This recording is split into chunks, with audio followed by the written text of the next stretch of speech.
Hi, this is Chris Walker. Look, I hate to be the one to tell you this, but we need to have a serious conversation about your timing. If you're watching this, you're probably staring at a blank wall or an old dim panel, panic scrolling through Amazon because the Super Bowl is in 4 days. You saw the CES hype in January. You saw the shiny marketing for the 2026 AI processor models, and you froze. You waited for the perfect price drop. Well, here's the cold hard reality check. You waited too long. It is February 4th. The golden window for snagging the best 2025 flagship TVs on clearance didn't just close, it was slammed shut by bots and scalpers 3 days ago. The LG C5 inventory? Critical. That Hisense U8QG that everyone, including me, told you to buy in November, it's flickering in and out of stock like a bad HDMI cable.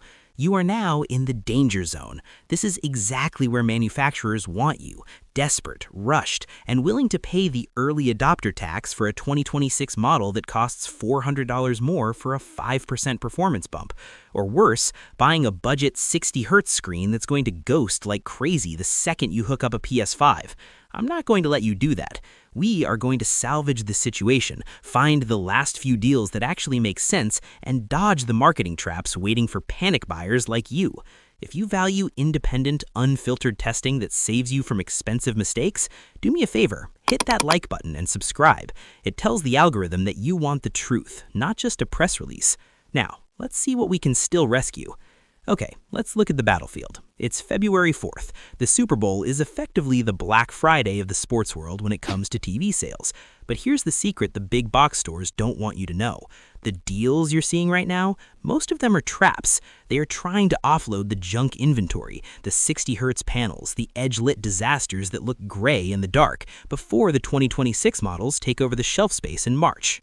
You have two choices right now. Choice A, you panic buy a Crystal UHD or some generic 4K smart TV for $400 because it's cheap, and then you spend the next 5 years regretting it every time you try to play Grand Theft Auto 6 and the screen tears like wet paper. Or choice B, we hunt. We find the specific 2025 flagship models that are sitting in clearance limbo.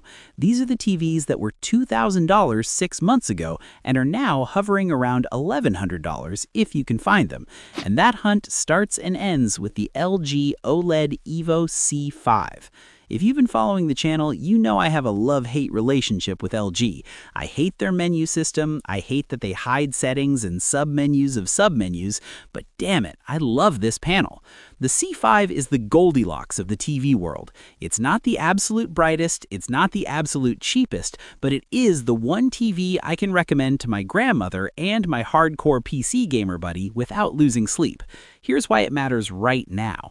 Unlike the budget options we'll get to later, the C5 doesn't insult you with port rationing. You get 4 full-bandwidth HDMI 2.1 ports. That means you can plug in your PS5, your Xbox Series X, your eARC soundbar, and a high-end PC, and everything runs at full throttle. No swapping cables, no port 1 is for gaming, port 2 is for trash nonsense. And let's talk about that refresh rate. For years, 120 Hz was the standard, but the C5 pushes that to 144 Hz. Is that a massive jump? No, but for PC gamers hooking up a rig with a 50 series card, it's noticeable. The motion handling here is just clean. There's no ghosting, no smear. When you spin the camera in a game, the world doesn't turn into a blur of motion sickness. It stays sharp. But the real reason we buy OLED isn't the speed. It's the contrast. Look at the shot. See the stars? See how the sky is perfectly black, not dark gray? That's because every single pixel turns off completely. There are no backlights, no zones, no blooming. It creates a depth to the image that LED TVs, even the really expensive ones, still struggle to match perfectly. If you watch movies with the lights off, this isn't just a TV, it's a window. However, and here is the Chris Walker reality check, the C5 is not magic. It's still an OLED with a glossy screen. If your living room looks like a greenhouse, if you have floor-to-ceiling windows facing south, you are going to have a bad time. The brightness has improved over the C4, we're hitting peaks around 1150 nits in small windows, but the full screen brightness is still limited by the tech. In a bright room, the automatic brightness limiter kicks in and hockey rinks or snow scenes can look a bit dim. Hi, Quick pause. I need to ask you something because the comments section on the last video was a war zone. I'm seeing a lot of you debating between these clearance OLEDs and the new mini LEDs coming out next month. Do me a favor, drop a comment below right now. What is the one specific 2026 model or feature you are absolutely terrified of wasting money on? Is it the 8K marketing scam? Is it burn-in anxiety? Tell me what keeps you from hitting buy, and I'll make sure to get that exact scenario on the test bench for the next deep dive. Seriously, let me know. Okay, so let's say you do have that bright room. You ignored my warning about the windows, you bought the OLED, and now you can't see the game because the reflection of your own face is mocking you. That's where this monster comes in. This is the Hisense U8QG. If the OLED is a scalpel, the U8QG is a sledgehammer. We are talking 3,000 nits of peak brightness. That is not just bright, that is squint when an explosion happens bright. In our testing, this thing hit numbers that genuinely made me double check my colorimeter. It doesn't just fight glare, it humiliates it. This is mini LED tech. Instead of self-lighting pixels, you have thousands of tiny LEDs behind the screen and over 1,500 local dimming zones. Is it as precise as OLED? No. If you look really closely at white subtitles on a black background, you might see a faint haze or bloom, but from 3 feet away on a couch, it looks incredible. The colors are saturated, the HDR impact is violent in the best way possible, and unlike the OLED, you never have to worry about burn-in. You can leave ESPN on for 12 hours a day, every day, and the screen will be fine. But here's the catch, and with Hisense, there is always a catch. We call it the panel lottery. See this gray slide? Look at the corners. See that slight darkening? That's vignetting. See those faint vertical bands in the middle? That's DSE. Dirty screen effect. When the camera pans quickly across a hockey rink or a football field, you might see those stationary shadows. It's not on every unit, some are perfect, but Hisense quality control is looser than Sony or LG. You might get a pristine panel, or you might get one that looks like it needs a wash. Buying one of these is a bit of a gamble. My advice, buy from a place with a good return policy. Do not buy this from a no returns clearance rack. Also, the build quality is functional. It's plastic. It wobbles if you sneeze on it. The Google TV interface is snappy enough, but it's loaded with ads. But let's be real, you're not paying for the bezel, you're paying for the picture. And for $850, this TV embarrasses models that cost twice as much. It's the value king for a reason. Now, maybe you're sitting there thinking, Chris, I don't care about value. I want the best picture humanly possible, but I hate the glare of the LG C5. Enter the Samsung S95F. This is QD OLED, quantum dot OLED. It takes the perfect blacks of the LG and adds a layer of quantum dots to boost the color brightness. The colors on this thing are illegal. I'm serious. Standard OLEDs use a white subpixel to boost brightness, which can wash out colors at the high end. This doesn't. Pure red at 1,000 nits looks like red, not pinkish white. If you watch animated shows, play flashy games like Cyberpunk 2077, or just love vibrant, punchy images, this panel will ruin other TVs for you. But here is the most controversial feature of 2026, the glare-free matte coating. Samsung went all in on this. Instead of a glossy mirror finish, the screen has a texture that scatters light. On one hand, it's a miracle. You can have a lamp right next to the TV and you won't see the bulb. It just becomes a soft, diffuse blob. On the other hand, it kills the contrast in a bright room. Because the coating scatters all light, ambient light in the room gets scattered across the blacks, raising them to a dark gray. It's a trade-off. You lose the infinite contrast look during the day to gain freedom from reflections. Some people love it. Purists hate it. I'm torn. For a bright living room, it's genius. For a dedicated home theater cave, it feels like a step backward. Before we move to the next tier, I need to issue a code red warning. A code red warning.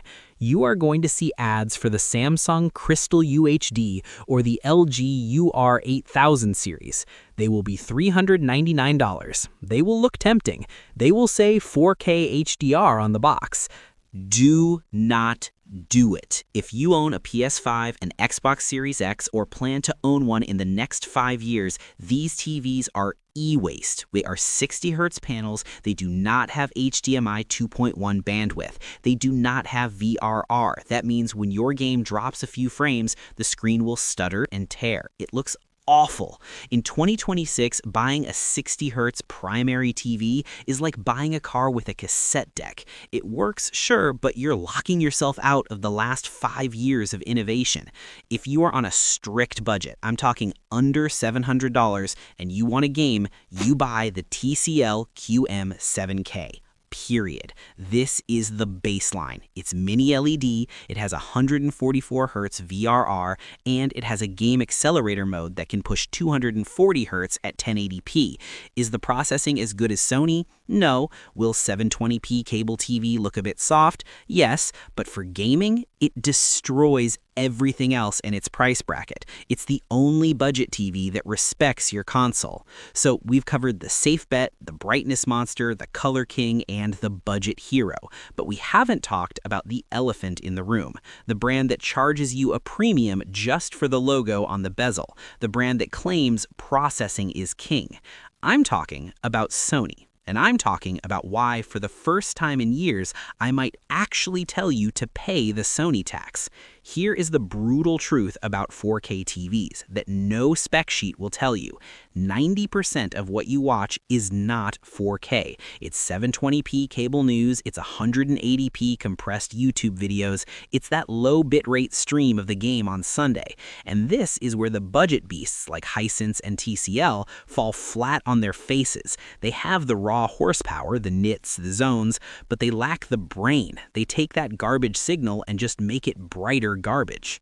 This is the Sony Bravia 8. And yes, it costs significantly more than the Hisense. You are paying the Sony tax, but you are paying for the XR processor. This chip is a miracle worker. It takes that blocky, artifact-ridden cable feed and reconstructs it. It adds texture to a jersey that looks like a smear on other TVs. It separates the football from the grass without creating a weird halo.